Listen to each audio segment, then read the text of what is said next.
겸손은 위대한 영혼의 특징이다. 존경하는 시청자 여러분, 잠시 이 질문에 귀를 기울여 주십시오.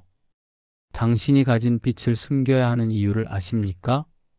현대는 자기과시의 시대입니다. 누구나 자신의 존재를 증명하려 애쓰고 타인의 시선 속에서 자신의 가치를 확인받으려 합니다. 소셜미디어는 우리의 삶을 무대로 만들었고 우리는 매 순간 박수갈채를 기다리는 배우가 되었습니다. 그러나 여러분, 이 끝없는 자기 증명의 욕구가 우리에게 가져다 준 것은 무엇입니까? 진정한 만족입니까? 아니면 더 깊은 공허함입니까? 오늘 저는 여러분께 19세기의 위대한 철학자 아르투어 쇼펜하우어의 통찰을 빌려 겸손이라는 주제를 깊이 있게 탐구하고자 합니다. 구독과 좋아요 부탁드리겠습니다. 오늘도 자유정원 인사 올립니다. 단순히 착하게 살라는 도덕적 교훈이 아닙니다. 이것은 고통의 바다를 건너는 실존적 기술이며 위대한 영혼만이 도달할 수 있는 내면의 자유에 관한 이야기입니다. 겸손은 약자의 비굴함이 아닙니다. 그것은 강자의 여유이며 지혜로운 자의 선택입니다.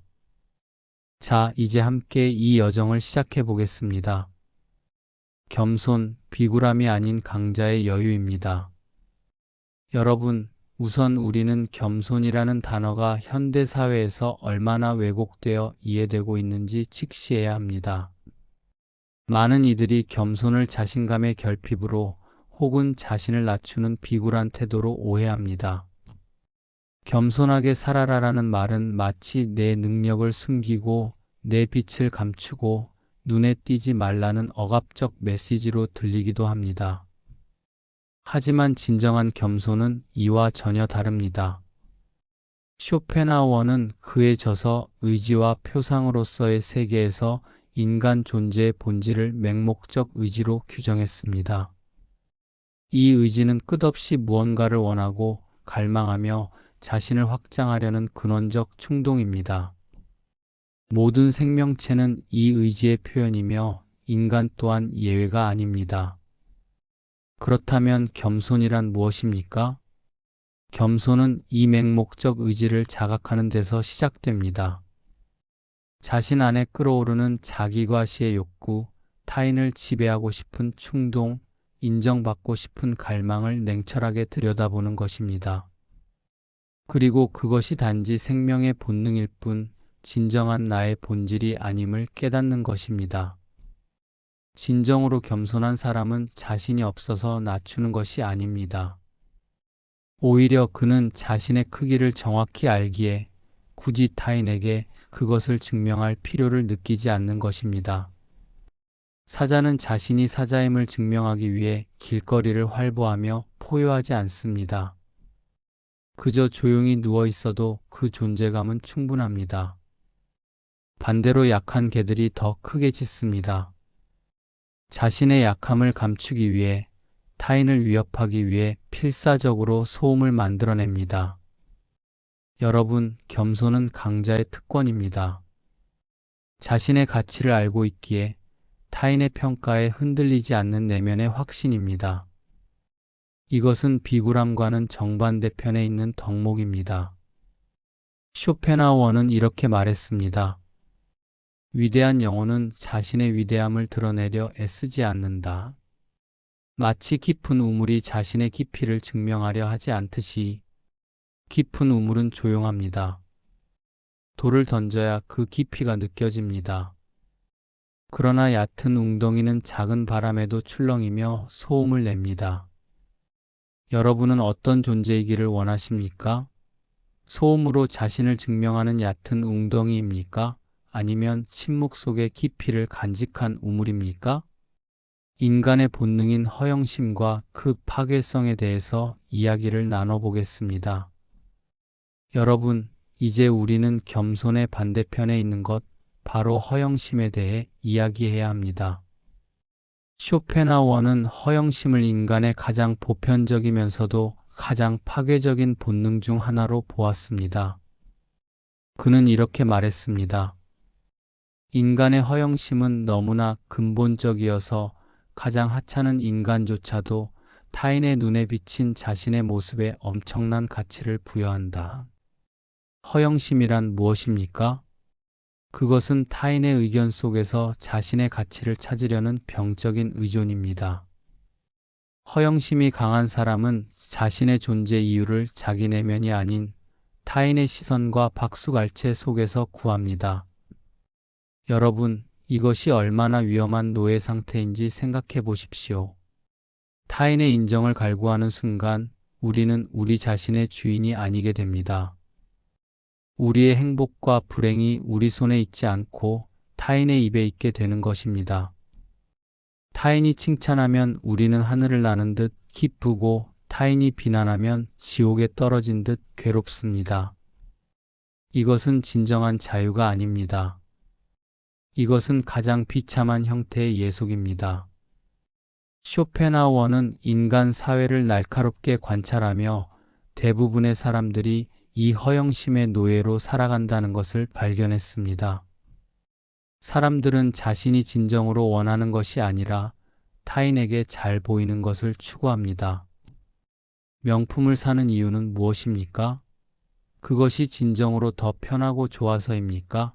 아니면 타인에게 자신의 지위를 과시하기 위해서입니까?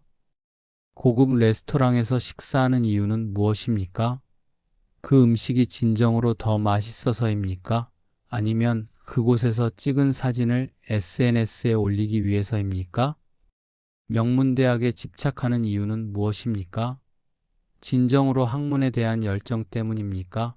아니면 명문대 졸업생이라는 타이틀을 얻기 위해서입니까? 허영심은 우리를 끝없는 경쟁의 수렁으로 몰아넣습니다. 왜냐하면 타인의 인정에는 끝이 없기 때문입니다. 오늘 누군가가 당신을 칭찬했다 해도 내일이면 또 다시 인정받아야 합니다. 이것은 결코 채워지지 않는 욕구입니다. 그리고 여기서 가장 비극적인 진실이 드러납니다. 허영심이 강한 사람은 결코 진정한 행복을 느낄 수 없습니다. 왜냐하면 그의 행복은 자신의 통제 밖에 있기 때문입니다. 타인이 주는 박수는 언제든 멈춰질 수 있고 타인의 시선은 언제든 차갑게 식을 수 있습니다. 반면 겸손한 사람은 자유롭습니다. 그는 타인의 칭찬에 기뻐하지도 않고 타인의 비난에 상처받지도 않습니다. 그는 자신의 가치를 자기 내면에서 찾기 때문입니다. 그는 자신이 누구인지 알고 있으며 그것만으로 충분합니다. 쇼펜하우어는 이렇게 조언했습니다. 타인이 당신에 대해 무엇을 생각하든 그것은 타인의 문제이지 당신의 문제가 아니다. 당신의 유일한 과제는 당신 자신이 되는 것이다. 여러분, 오늘부터라도 이 질문을 스스로에게 던져 보십시오. 나는 지금 진정으로 내가 원하는 것을 추구하는가? 아니면 타인의 눈을 의식하며 살고 있는가? 이 질문에 정직하게 답할 수 있을 때 우리는 허영심의 사슬에서 벗어나는 첫걸음을 내딛게 됩니다. 지혜로운 자가 침묵을 선택하는 이유. 이제 우리는 더욱 깊은 주제로 나아가야 합니다.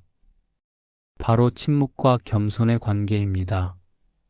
쇼펜하우어는 평생 대중적 인정을 받지 못하다가 말년에 이르러서야 명성을 얻었습니다.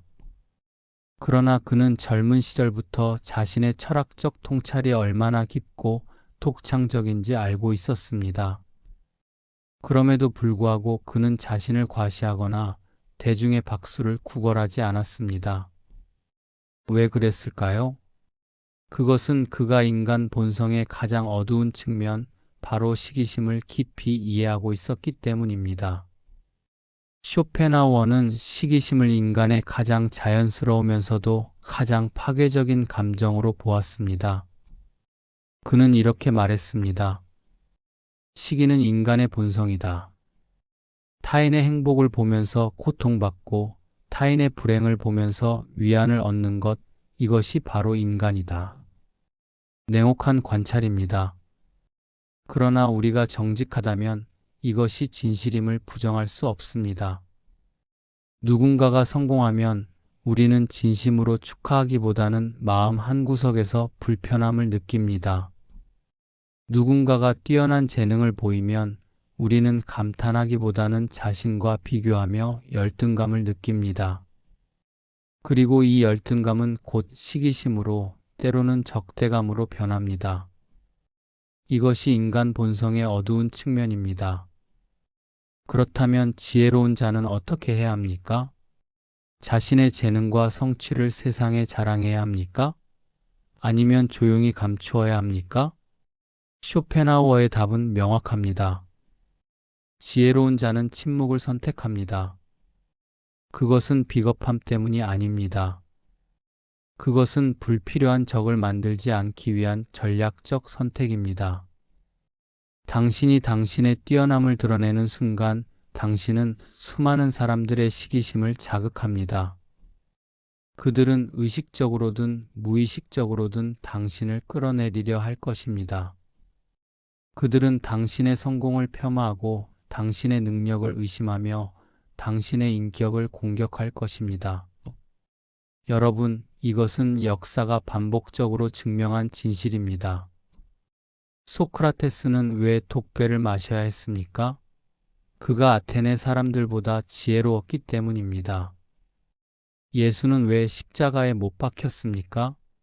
그가 당대의 종교 지도자들보다 영적으로 깨어 있었기 때문입니다. 갈릴레오는 왜 종교 재판에 회부되었습니까? 그가 당대의 학자들보다 진리를 더 깊이 이해했기 때문입니다. 뛰어남은 축복이 아니라 저주가 될 수 있습니다. 특히 그것을 과시할 때 그렇습니다. 쇼펜하우어는 이렇게 조언합니다. 진주를 돼지 앞에 던지지 말라. 그들은 그것의 가치를 알지 못하며 오히려 그것을 던진 자를 공격할 것이다. 이것은 냉소적인 조언이 아닙니다. 이것은 깊은 지혜입니다. 지혜로운 자는 자신의 재능을 필요로 하는 곳에서만 그것을 이해할 수 있는 사람에게만 드러냅니다. 그 외의 경우에는 침묵합니다. 조용히 자신의 일을 할 뿐 박수갈채를 구하지 않습니다. 이것이 바로 겸손의 또 다른 얼굴입니다. 침묵하는 것은 자신이 없어서가 아닙니다. 오히려 자신의 가치를 정확히 알기에 그것을 증명할 필요를 느끼지 않는 것입니다. 그리고 불필요한 싸움을 피하는 지혜입니다. 공자는 이렇게 말했습니다. 아는 자는 말하지 않고 말하는 자는 알지 못한다. 진정으로 아는 자는 자신의 지식을 과시할 필요가 없습니다. 그는 그저 조용히 실천할 뿐입니다. 여러분, 다음번에 당신의 성취를 자랑하고 싶은 충동이 일어날 때 잠시 멈추어 생각해 보십시오. 이것을 드러냄으로써 내가 얻을 것은 무엇이고 잃을 것은 무엇인가? 때로는 침묵이 가장 강력한 힘입니다. 고통의 바다를 건너는 기술, 자기 객관화에 대해 이야기하려고 합니다. 이제 우리는 쇼펜하우어 철학의 핵심으로 들어갑니다. 바로 고통과 자기 객관화의 문제입니다. 쇼펜하우어는 인생을 본질적으로 고통으로 정의했습니다. 그에게 삶이란 끊임없이 무언가를 원하지만 결코 만족할 수 없는 영원히 갈증에 시달리는 여정입니다. 왜 우리는 고통받는가? 그것은 우리가 자신을 세상의 중심으로 보기 때문입니다. 우리 각자는 자신의 의지를 중심으로 세계를 바라봅니다. 내가 원하는 것이 이루어지지 않으면 고통스럽고 내가 싫어하는 것이 일어나면 분노합니다. 내 생각이 받아들여지지 않으면 좌절하고 내 존재가 인정받지 못하면 절망합니다. 이 모든 고통의 근원은 무엇입니까? 바로 나라는 환상입니다. 우리는 자신을 독립적이고 특별한 존재로 여깁니다. 세상은 나를 중심으로 돌아야 하고 타인은 나의 욕구를 충족시켜야 하며 우주는 나에게 공정해야 한다고 생각합니다. 그러나 쇼펜하우어는 이것이 근본적인 착각임을 보여줍니다. 우주는 나를 중심으로 돌지 않습니다. 나는 광활한 우주의 극히 작은 일부일 뿐입니다. 잠시 존재했다가 사라질 티끌과 같은 존재입니다. 이것은 허무주의적 절망이 아닙니다. 오히려 이것은 해방의 진리입니다. 내가 우주의 중심이 아니라는 것을 깨달을 때 나는 비로소 자유로워집니다.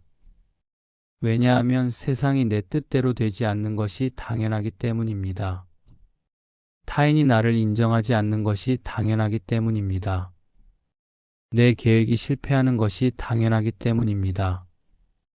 이것을 쇼펜하우어는 자기 객관화라고 불렀습니다.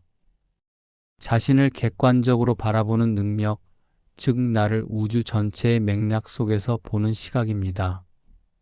상상해 보십시오. 우주의 나이는 138억 년입니다. 그 긴 역사 속에서 당신의 인생은 겨우 수십 년에 불과합니다. 우주의 크기는 관측 가능한 범위만 해도 930억 광년입니다. 그 광대한 공간 속에서 당신이 차지하는 공간은 얼마나 됩니까? 그리고 이 지구상에는 80억 명의 인간이 살고 있습니다. 각자가 자신의 욕망을 가지고 자신의 고통을 안고 자신의 삶을 살아가고 있습니다. 당신도 그중 하나일 뿐입니다. 이러한 자기 객관화는 겸손의 토대입니다. 내가 특별하지 않다는 것을 깨달을 때 나는 겸손해집니다. 내 의견이 절대적이지 않다는 것을 깨달을 때 나는 타인의 의견에 귀 기울이게 됩니다. 내 존재가 우주적으로는 미미하다는 것을 깨달을 때 나는 작은 것에 감사하게 됩니다. 그리고 놀라운 역설이 일어납니다. 자신을 작게 볼 때 오히려 내면은 더 커집니다. 왜냐하면 나라는 좁은 감옥에서 벗어나 우주 전체와 하나가 되는 경험을 하기 때문입니다. 내 개인적 욕망에서 벗어나 존재 자체의 경이로움을 느끼기 때문입니다. 쇼펜하우어는 이것을 예술 감상의 경험에 비유했습니다. 우리가 위대한 음악을 들을 때 우리는 잠시 나를 잊습니다. 내 걱정, 내 욕망, 내 문제를 잊고 오직 음악 자체에 몰입합니다. 그 순간 우리는 개인적 의지에서 해방되어 순수한 인식의 상태에 이릅니다. 이것이 바로 쇼펜하우어가 말하는 의지의 부정이며 동시에 고통에서 벗어나는 유일한 길입니다. 겸손은 이러한 자기 객관화의 실천입니다. 매일매일 자신에게 상기시키십시오. 나는 우주의 중심이 아니다. 나는 거대한 존재의 흐름 속 하나의 작은 물결일 뿐이다. 이것은 자신을 비하하는 것이 아닙니다. 오히려 이것은 자신을 더 큰 전체의 일부로 보는 확장된 의식입니다. 그리고 이 의식이 당신을 고통의 바다에서 건져 올릴 것입니다. 위대한 영혼이 도달하는 평온 아타락시아. 이제 우리는 이 영상의 최종 목적지에 도달했습니다. 바로 아타락시아, 즉 내면의 평온입니다. 고대 그리스 철학자들, 특히 에피쿠로스와 스토아학파가 추구했던 이 상태는 쇼펜하우어 철학에서도 궁극적 목표로 나타납니다. 아타락시아란 무엇입니까? 그것은 혼란스럽지 않은 상태, 동요하지 않는 마음, 외부 환경에 휘둘리지 않는 내면의 평화입니다. 여러분, 우리가 지금까지 탐구한 모든 것, 즉 허영심의 극복, 침묵의 지혜, 자기 객관화는 모두 이 아타락시아를 향한 단계들입니다. 그리고 진정한 겸손만이 이 평온에 도달할 수 있습니다. 왜 그럴까요? 겸손한 자는 타인의 평가에 흔들리지 않기 때문입니다. 누군가가 그를 칭찬해도 우쭐대지 않고 누군가가 그를 비난해도 상처받지 않습니다. 그는 자신의 가치를 내면에서 찾았기 때문에 외부의 어떤 소음도 그의 중심을 흔들 수 없습니다. 겸손한 자는 경쟁에서 자유롭습니다. 그는 타인과 자신을 비교하지 않기 때문에 질투도 우월감도 느끼지 않습니다. 각자가 자신의 길을 가는 것이며 모두가 동등하게 이 우주의 일부라는 것을 알기 때문입니다. 겸손한 자는 집착에서 자유롭습니다. 그는 자신의 성공이나 실패에 과도하게 집착하지 않습니다. 왜냐하면 우주적 관점에서 보면 그 모든 것이 일시적이고 상대적인 것임을 알기 때문입니다. 쇼펜하우어는 이러한 상태를 의지의 부정이라고 불렀습니다. 이것은 삶을 포기하는 것이 아니라 맹목적 욕망에서 벗어나는 것입니다. 우리가 끊임없이 무언가를 원하고 얻고 성취하려는 욕구에서 벗어날 때 우리는 비로소 있는 그대로를 경험할 수 있습니다. 지금 이 순간 숨 쉬고 있는 것, 해가 떠오르는 것, 바람이 부는 것, 이 모든 것이 기적이라는 것을 느낄 수 있습니다. 이것이 바로 위대한 영혼이 도달하는 평온입니다. 동양 철학에서는 이를 열반, 무아, 공이라고 불렀습니다. 기독교 신비주의에서는 신과의 합일이라고 불렀습니다. 쇼펜하우어는 이를 의지의 부정이라고 불렀습니다. 이름은 다르지만 모두 같은 진리를 가리킵니다. 진정한 평화는 외부에서 오지 않습니다. 그것은 내면의 변화에서, 자아의 확장에서, 집착의 소멸에서 옵니다. 그리고 겸손은 이 모든 변화의 열쇠입니다. 겸손한 자만이 자신의 한계를 인정할 수 있고 자신의 한계를 인정할 때 비로소 그 한계를 넘어설 수 있습니다. 겸손한 자만이 배울 수 있고 배울 때 비로소 성장할 수 있습니다. 겸손한 자만이 평화로울 수 있고 평화로울 때 비로소 진정으로 강해질 수 있습니다. 쇼펜하우어는 말년에 이렇게 썼습니다. 인생의 지혜는 기대를 줄이는 데 있다. 덜 원할수록 덜 실망하고 덜 실망할수록 더 평화롭다. 이것은 체념이 아닙니다. 이것은 해방입니다. 우리가 세상에 무언가를 요구하기를 멈출 때 세상은 비로소 우리에게 모든 것을 줄 수 있습니다. 왜냐하면 우리가 이미 모든 것을 가지고 있음을 깨닫기 때문입니다. 여러분, 이 순간 당신이 살아 숨 쉬고 있다는 것, 이것만으로도 충분하지 않습니까? 당신이 생각할 수 있고, 느낄 수 있고, 사랑할 수 있다는 것, 이것만으로도 기적이지 않습니까? 겸손한 마음으로 이 진실을 받아들일 때 우리는 아타락시아의 진정한 평온에 도달합니다. 그리고 그 평온 속에서 우리는 비로소 위대한 영혼이 됩니다. 여러분, 오늘 우리는 함께 깊은 여정을 걸어왔습니다. 겸손이 단순히 착하게 사는 것이 아니라 위대한 영혼의 특징이라는 것을 함께 탐구했습니다. 우리는 겸손이 강자의 여유이며 허영심이 인간을 노예로 만드는 사스림을 보았습니다. 지혜로운 자가 침묵을 선택하는 이유를 이해했고 자기 객관화를 통해 고통의 바다를 건너는 방법을 배웠습니다. 그리고 마침내 겸손한 자만이 도달할 수 있는 내면의 평온, 아타락시아를 엿보았습니다. 이제 제 개인적 의견을 조심스럽게 덧붙이고자 합니다. 현대를 살아가는 우리에게 겸손은 그 어느 때보다 절실한 덕목입니다. SNS와 미디어는 우리를 끊임없는 자기과시의 경쟁으로 몰아넣고 있습니다. 우리는 좋아요의 숫자로 자신의 가치를 측정하고 팔로워의 수로 자신의 영향력을 가늠합니다. 그러나 진정한 가치는 숫자로 측정될 수 없습니다. 겸손은 자신을 작게 만드는 것이 아닙니다. 오히려 겸손은 내면을 더 크게 확장하는 과정입니다. 나라는 좁은 감옥에서 벗어나 우주 전체를 품을 수 있는 그릇이 되는 것입니다. 쇼펜하우어는 우리에게 냉철한 진실을 보여주었습니다. 인생은 본질적으로 고통이며 우리의 욕망은 결코 완전히 충족될 수 없습니다. 그러나 동시에 그는 희망의 길도 보여주었습니다. 겸손을 통한 자기 객관화, 욕망의 초월, 그리고 내면의 평온. 이것이 바로 위대한 영혼이 걷는 길입니다. 여러분도 이 길을 함께 걸어갈 수 있습니다. 오늘 하루만이라도 타인과 자신을 비교하지 마십시오. 오늘 하루만이라도 타인의 인정을 구하지 마십시오. 오늘 하루만이라도 있는 그대로의 자신을 받아들이십시오.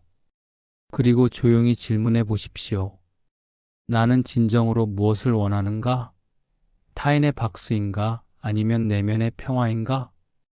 이 질문에 정직하게 답할 때 여러분은 이미 겸손의 길에 들어선 것입니다. 긴 시간 함께 해주셔서 진심으로 감사드립니다. 오늘 이 강의가 여러분의 삶에 작은 울림이 되기를, 그리고 여러분이 각자의 방식으로 위대한 영혼이 되어 가시기를 진심으로 기원합니다. 구독과 좋아요 부탁드리겠습니다. 항상 건강하시고 행복하시기 바랍니다. 다음 영상에서 또 뵙겠습니다. 감사합니다.